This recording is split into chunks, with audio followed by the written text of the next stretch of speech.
Hi hello friends, super കൺമണി സീരിയലിൻ്റെ promo വിശേഷങ്ങളിലേക്ക് എല്ലാ കൂട്ടുകാർക്കും സ്വാഗതം. അങ്ങനെ ജപ്തി നോട്ടീസ് അടിച്ചു പോയതിന് ശേഷം തന്നെ മനസ്സമാധാനം ഇല്ലാണ്ടായിരിക്കുകയാണ് അമ്മായിമാർക്കും അച്ഛനും അങ്ങനെ എല്ലാവർക്കും. കൂട്ടത്തിൽ കുറച്ച് സമാധാനമുള്ളത് നമ്മുടെ ധനലക്ഷ്മിക്കാണ്. കാരണം അവൾക്കറിയാം ഇതൊക്കെ അടവാണെന്നുള്ളത്. കാരണം എന്ന് വെച്ചിട്ടുണ്ടെങ്കിൽ ഇത് ഇവളും ചേർന്നിട്ടൊരു പ്ലാൻ നടത്തിയതാണെന്നുള്ളത്. അപ്പോഴത്തേനും വരുണുമായിട്ടുള്ള കല്യാണം എങ്ങനെയെങ്കിലും നടക്കണം, അതിന് വേണ്ടിയിട്ട് അറ്റകൈ പ്രയോഗം തന്നെയാണ് നമ്മുടെ ധനലക്ഷ്മി നടത്തിയിരിക്കുന്നത് കേട്ടോ. അതിനുശേഷം തന്നെ പറയുന്നുണ്ട് എല്ലാവരോടും, നിങ്ങൾ എന്നെ നോക്കിയിരുന്നിട്ട് കാര്യമില്ല, ദൈവത്തോട് പ്രാർത്ഥിക്കുക, ദൈവം തന്നെ ഇറങ്ങി വരട്ടെ, എന്നാലാണ് ഈ പ്രശ്നം തീരാനായിട്ട് പറ്റുള്ളൂ എന്നൊക്കെ പറഞ്ഞു കൊടുക്കുന്നുണ്ട് കേട്ടോ.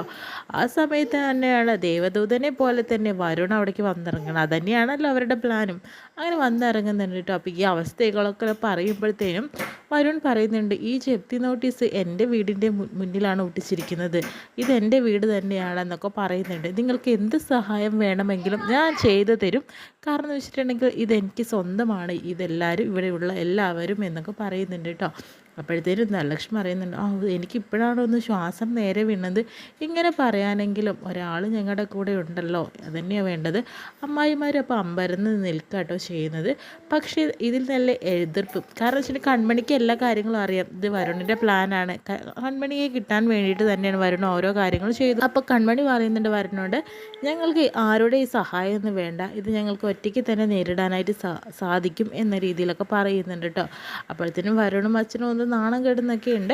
പിന്നീട് കാരണം ഇതിന് പകരമായിട്ട് കൊടുക്കേണ്ടത് കൺമണിയുടെ ജീവൻ തന്നെയാണ്.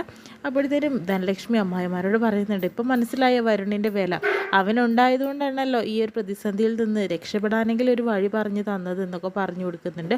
അതുകൊണ്ട് എത്രയും പെട്ടെന്ന് വരുണുമായിട്ട് കൺമണിയുടെ കല്യാണം കഴിക്കണം, പിന്നെ നമുക്ക് പേടിക്കേണ്ട യാതൊരു തരം ആവശ്യമൊന്നുമില്ലല്ലോ എന്ന് പറയാം കേട്ടോ.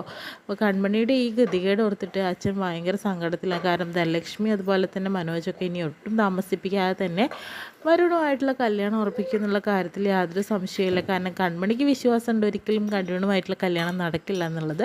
പക്ഷേ അച്ഛനാണെങ്കിൽ പാവം കരഞ്ഞുകൊണ്ടിരിക്കുക കേട്ടോ, കൺമണിയെയും കെട്ടിപ്പിടിച്ചിട്ട്. ഇത്രയും കാണിച്ചുകൊണ്ടാണ് ഇന്നത്തെ നല്ലൊരു എപ്പിസോഡിൻ്റെ പ്രൊമോ വിശേഷം കഴിഞ്ഞത്.